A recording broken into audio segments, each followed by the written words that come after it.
Hello ನಮಸ್ಕಾರ ಸ್ನೇಹಿತರೆ. ಕೀರ್ತಿಯ ಬದುಕಲ್ಲಿ ಬಿರುಗಾಳಿ ಸುಂಟರ ಗಾಳಿ ಎದ್ದಾಯಿತು. ಹಾಗಿದ್ರೆ ಏನಪ್ಪ ಅಂತದಾಗೋಯ್ತು. ಈ ಕಡೆ ಕಾರುಣ್ಯ ಅವರ ಆರೋಗ್ಯ ಸ್ಥಿತಿ ಏನಾಗಿದೆ, ಅದು ನಾಟಕನ ಅಥವಾ ನಿಜನ? ಈ ಕಡೆ ಕೀರ್ತಿಯಗೆ ಯಾರಾದರೂ ಸಹಾಯಕ್ಕೆ ಬರ್ತಾರಾ? ಕೀರ್ತಿಯ ಪರಿಸ್ಥಿತಿ ಏನು? ಇದೆಲ್ಲವನ್ನ ಕೂಡ ತಿಳ್ಕೊಬೇಕು ಅಂದರೆ ಈಗಲೇ ನಮ್ಮ ಈ ಚಾನಲ್ನ ಸಬ್ಸ್ಕ್ರೈಬ್ ಮಾಡಿ, ಹಾಗೆ ಒಂದು ವಿಡಿಯೋವನ್ನು ಪೂರ್ತಿಯಾಗಿ ನೋಡಿ. ಇಲ್ಲಿ ಕೀರ್ತಿ ನಾನು ವೈಷ್ಣವ್ ಮನೆಗೆ ಹೋಗ್ತೀನಿ ಅಂತ ಕೂತಿದ್ದಾಳೆ. ಬಿಕಾಸ್ ಗೊಂಬೆ ಆಡಿಸೋರು ನಿನಗೆ ಈ ವರ್ಷ ನಿನ್ನ ಪ್ರೀತಿ ನಿನ್ನ ಹತ್ರ ಬರುತ್ತೆ ಅಂತ ಹೇಳಿದ್ದಾರೆ. ಅದಕ್ಕೋಸ್ಕರ ನನ್ನ ವೈಷ್ಣವ್ ನನ್ನ ಜೊತೆ ಬರ್ತಾನೆ ಅಂತ ಅಂದ್ಕೊಂಡಿದ್ದು ಫುಲ್ ಖುಷಿಯಾಗಿದ್ದಾಳೆ, ನನ್ನ ವೈಷ್ಣವ್ ನನಗೆ ಸಿಗ್ತಾನೆ ಅಂತ. ಬಟ್ ಅಲ್ಲಿ ಲಕ್ಷ್ಮಿ ಪರಿಸ್ಥಿತಿ ಹೇಳ್ತಿದ್ದು, ಈ ಕಡೆ ಕಣ್ಣು ಮುಂದೆ ಹೇಳ್ತಿರೋ ಸತ್ಯನ ಒಪ್ಕೊಳ್ಳೋಕ್ಕಾಗದಿರೋ ಮನಸ್ಸು, ತನ್ನ ಮನಸ್ಸಲ್ಲಿರೋ ಗೊಂದಲ, ಇದರ ನಡುವೆ ವೈಷ್ಣವ್ ಜೊತೆ ಮಾತು. ಅದ್ರ ಜೊತೆ ಕೀರ್ತಿ ಯಾವುದೇ ಕಾರಣಕ್ಕೂ ಕೂಡ ಈ ಮನೆಗೆ ಇನ್ನು ಮುಂದೆ ಬರಬಾರ್ದು, ನನ್ನ ಮನಸ್ಸು ಕದರೋಗುತ್ತೆ ಅಂತ ಹೇಳ್ತಾಳೆ. ಜೊತೆಗೆ ಈ ಕಡೆ ವೈಷ್ಣವ್ ಮನೆಗೆ ಹೋಗಬೇಡ, ಯಾಕೆ ಹೋಗ್ತೀಯ, ಅವ್ನ ಮದುವೆ ಆಗಿದೆ ಅಂತಿದ್ರೆ ಲಕ್ಷ್ಮಿ ಹೇಳಿಲ್ವಾ ನೀನು ಅವ್ರ ಮನೆಗೆ ಹೋಗಬಾರ್ದು ಅಂತ? ಕಾರುಣ್ಯ ಅವ್ರು ಹೇಳಿದ್ರೆ ಏನಮ್ಮ, ಅವಳು ಯಾರು ನನಗೆ ಹೇಳೋಕೆ ಮನೆಗೆ ಹೋಗಬಾರ್ದು ಅಂತ? ಅದು ನನ್ನ ವೈಷ್ಣವನೇ, ನಾನು ಹೋಗೇ ಹೋಗ್ತೀನಿ ಅಂತ ಹೇಳಿ ಹಠ ಹಿಡಿದು ಹೋಗ್ತಿದ್ರೆ ಈ ಕಡೆ ಅವಳು ಲಕ್ಷ್ಮಿ ವೈಷ್ಣವ್ ಹೆಂಡತಿ ಅಂದರೆ ಯಾರು ಹೇಳಿದ್ದು ಅವನ ಹೆಂಡತಿ ಅಂತ? ನಾನು ಅವನ ಹೆಂಡತಿ, ನಾನು ಮದುವೆ ಆಗಬೇಕಾಗಿರೋ ಹುಡುಗಿ, ಅವನು ನನ್ನ ವೈಶು ಅಂತ ಹೇಳಿ ಹೊರಟು ನಿಂತ್ಕೋತಾಳೆ. ಅದಕ್ಕೆ ಸರಿಯಾಗಿ ವೈಷ್ಣವ್ ಕಾರುಣ್ಯ ಅವ್ರಿಗೆ ಕಾಲ್ ಮಾಡ್ತಾನೆ. ವೈಷ್ಣವ್ ಕಾಲ್ ಮಾಡ್ತಿದ್ದಾನೆ ಅಂತ ಸುಪ್ರೀತಾ ಅವರು ಕಾರುಣ್ಯ ಅವರು ಹೇಳ್ತಿದ್ದಾಗೆ ಕೀರ್ತಿ ಬರ್ತಾಳೆ. ಕಾಲ್ನ ಸ್ಪೀಕರ್ ಆನ್ ಮಾಡು ಫೋನ್ನ ಅಂತ ಹೇಳಿದಾಗ ಸ್ಪೀಕರ್ ಆನ್ ಆಗುತ್ತೆ. ಆ ಕಡೆಯಿಂದ ವೈಷ್ಣವ್, ಪ್ಲೀಸ್ ಆಂಟಿ ನೀವು ಏನು ಮಾಡ್ತೀರೋ ಗೊತ್ತಿಲ್ಲ, ಕೀರ್ತಿ ನಮ್ಮ ಮನೆಗೆ ಬರ್ದಿರೋ ಹಾಗೆ ನೋಡ್ಕೊಳ್ಳಿ, ಯಾಕಂದರೆ ನನ್ನ ಹೆಂಡತಿ ಲಕ್ಷ್ಮಿಗೆ ಕೀರ್ತಿ ಮನೆಗೆ ಬರೋದು ಇಷ್ಟ ಅಲ್ಲ, ನೀವು ಏನಾದರೂ ಮಾಡಿ ಅವಳನ್ನ ತಡೀರಿ, ನಮ್ಮ ಮನೆಗೆ ಬರುವುದನ್ನ ಅವಾಯ್ಡ್ ಮಾಡಿ ಅಂತ. ಈ ಮಾತು ಕೇಳಿದ್ದೆ ಶಾಕ್ ಆಗುತ್ತೆ, ಹೃದಯ ಹೊಡೆದು ಚೂರಾದಾಗ ಆಗುತ್ತೆ. ಕೀರ್ತಿಗೆ ಕೈಯಲ್ಲಿರೋ ಫೋನ್ನ ಬಿಸಾಡ್ಬಿಡ್ತಾಳೆ. ನಂತರ ಈ ಕಡೆ ಲಕ್ಷ್ಮಿ ತನ್ನ ರಾಣಿ ಗೊಂಬೆ ಜೊತೆ ಮಾತಾಡ್ತಿದ್ದಾಳೆ.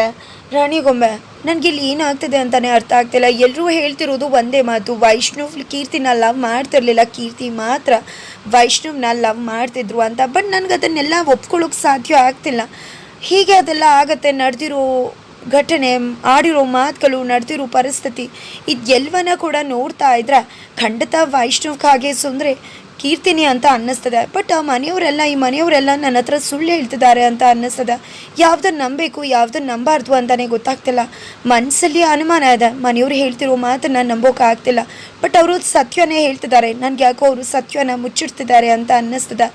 ಅನುಮಾನನ ಕೀರ್ತಿಯವರು ಮನಸ್ಸಲ್ಲಿ ಬಿತ್ತಿದ ಮೇಲೆ ನನ್ನ ಬದುಕಿ ಚೂರು ಚೂರು ಆಗ್ತದೆ. ಹೀಗೆ ನನ್ನ ಬದುಕನ್ನು ಈ ಅನುಮಾನ ಇಟ್ಕೊಂಡು ಮುಂದುವರಿಸಲಿ ಅಂತಲೇ ಗೊತ್ತಾಗ್ತಿಲ್ಲ. ಹೋಗ್ಬಿಟ್ಟು ವೈಷ್ಣವ್ ಅವ್ರನ್ನ ಕೇಳೋಣ ಅಂದರೆ ಆಲ್ರೆಡಿ ಕೀರ್ತಿಯವರೇ ನಿಮ್ಮ ಹುಡುಗಿನ ಅಂತ ಕೇಳಿದೆ, ಅವ್ರು ಇಲ್ಲ ಅಂತ ಹೇಳಿದ್ದು.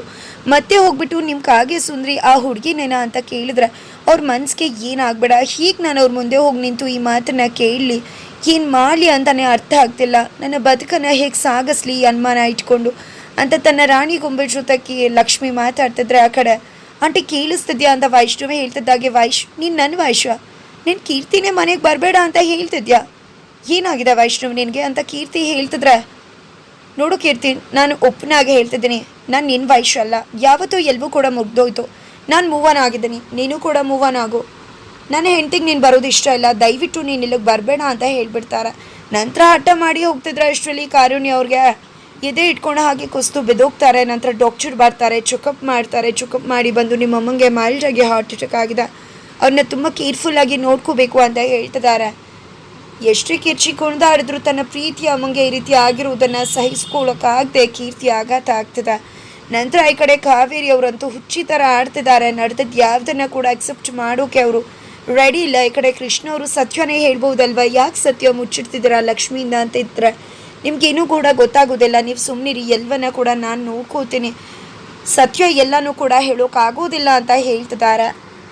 ನಂತರ ಈ ಕಡೆ ಕಾವೇರಿ ಅವರು ದೊಡ್ಡ ಸ್ಕೆಚ್ಚನ್ನೇ ಮಾಡ್ತಿದ್ದಾರೆ.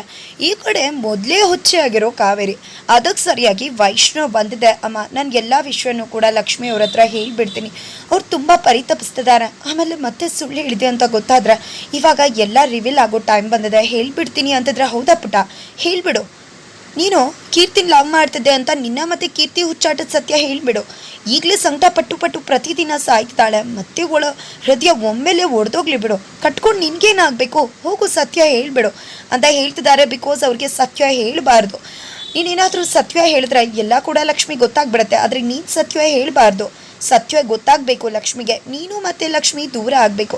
ಆದರೆ ಆ ಸತ್ಯನ ಕೀರ್ತಿನೇ ಹೇಳುವಾಗಬೇಕು. ಕೀರ್ತಿ ಹೇಳಿದಾಗ ತನ್ನ ಗಂಡ ಇಷ್ಟು ದಿನ ಸುಳ್ಳು ಹೇಳ್ದ ಅಂತ ಅವಳಿಗೆ ಕೋಪ ಬರುತ್ತೆ, ಮೋಸ ಮಾಡ್ದ ಅಂತ ಅನ್ಕೋತಾಳೆ. ಅದ್ರ ಮುಖಾಂತರ ನೀವಿಬ್ರು ದೂರ ಆಗ್ತೀರಾ ಅಂತ ಹೇಳ್ತಿದ್ರೆ, ಇಲ್ಲಮ್ಮ ಲಕ್ಷ್ಮಿ ಅವ್ರ ಮನಸ್ಸಿಗೆ ನಾನು ನೋವು ಮಾಡೋದಕ್ಕೆ ಇಷ್ಟಪಡುವುದಿಲ್ಲ. ನನಗೆ ಅರ್ಥ ಆಗುತ್ತೆ, ನಿನಗೂ ಅವ್ರ ಮನಸ್ಸಿಗೆ ನೋವು ಮಾಡಬಾರ್ದು ಅನ್ನೋ ಆಸೆನೇ ಇರೋದು, ಅದಕ್ಕೆ ಇಷ್ಟೆಲ್ಲ ಮಾತಾಡ್ತಿದ್ಯಾ. ಖಂಡಿತ ಅಮ್ಮ, ನಾನು ಅವ್ರ ಜೊತೆ ಹೇಗೆ ಚೆನ್ನಾಗಿರ್ಬೋದು ಅನ್ನೋದ್ರ ಬಗ್ಗೆ ಯೋಚನೆ ಮಾಡ್ತೀನಿ ಹೊರತು ಇನ್ನು ಮುಂದೆ ಸತ್ಯ ಹೇಳೋದ್ರ ಬಗ್ಗೆ ಅಲ್ಲ ಅಂತಿದ್ದಾರೆ. ಹೌದು ಪುಟ್ಟ, ನೀನು ಹಾಗೆ ಆಗಬೇಕು. ಯಾವಾಗಲೂ ಕೂಡ ಲಕ್ಷ್ಮಿ ಲಕ್ಷ್ಮಿ ಅಂತಾನೆ ಹೇಳ್ತೀಯ. ಇದರಿಂದಾನೇ ಅವಳನ್ನ ನಿನ್ನಿಂದ ದೂರ ಮಾಡಬೇಕು ಅಂತ ನಾನು ಅಂದ್ಕೊಂಡಿರೋದು. ಇಡೀ ಮನೆಯವ್ರಿಗೂ ನಿನಗೂ ಎಲ್ರಿಗೂ ಕೂಡ ಅವಳು ಮೋಡಿ ಮಾಡಿಬಿಡಿದಾಳೆ ಅಂತ ಹೇಳ್ತಿದ್ದಾರೆ. ಒಟ್ಟಿನಲ್ಲಿ ಆ ಲಕ್ಷ್ಮಿ ನಿನ್ನಿಂದ ದೂರ ಆಗಬೇಕು. ನನ್ನ ಪುಟ್ಟ ನನ್ನ ಕೈಗೆ ಸಿಗಬೇಕು, ನನಗೆ ಅಷ್ಟೇ ಬೇಕಾಗಿರೋದು ಅಂತ ಒಂದು ದೊಡ್ಡ ಸ್ಕೆಚನ್ನೇ ಮಾಡಿದ್ದಾರೆ.